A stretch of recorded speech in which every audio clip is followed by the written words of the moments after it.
வீசுது. உங்கள் சத்யாவில் குளு குளு ஏசி ஆஃபர். டேய், உனக்கு எந்த ஊரு? இந்த சுத்து வட்டாரத்துல நான் உன்னை பார்த்ததே இல்லையே. கோயில்ல இருந்து பூசாரி போனதுக்கு அப்புறம் நீ உள்ள என்ன பண்ணிக்கிட்டு இருந்த? சொல்டா. ஐயா, இவங்க சொல்ற மாதிரி எல்லாம் நான் திருடவே இல்லையா. பூசாரி எப்போ போனது கூட எனக்கு தெரியாது ஐயா. ஐயா, நான் ஏதோ ஒரு நினைப்புல கோயிலே உட்காந்துட்டேன் ஐயா. என்னை விட்டுருங்க ஐயா.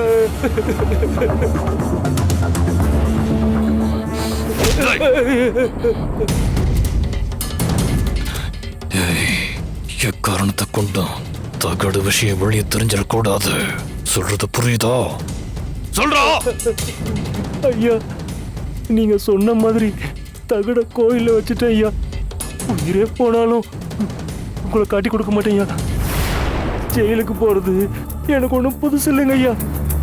ஒரு வாரத்தில் நான் வெளியே வந்துடுவேங்க ஐயா. கவலைப்படாதீங்க ஐயா.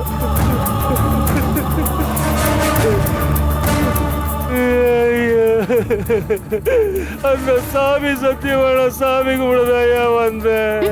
நான் திருடவே இல்லையா, என்ன நம்புங்க ஐயா. நான் புள்ள குட்டிக்காரையா, என்ன ஒன்றும் பண்ணிடாதீங்க ஐயா.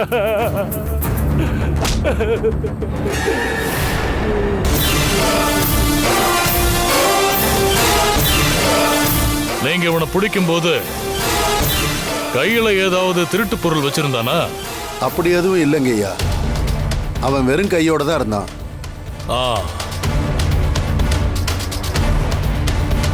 கோயில்ல உண்டியல் நகை அப்படி ஏதாவது திருட்டு போச்சா?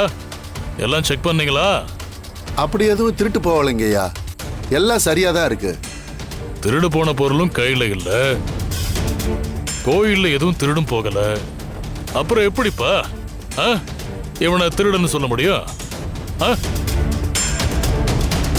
குளு குளுன்னு காத்து வீசுது. உங்கள் சத்யாவில் குளு குளு ஏசி ஆஃபர். சத்யா.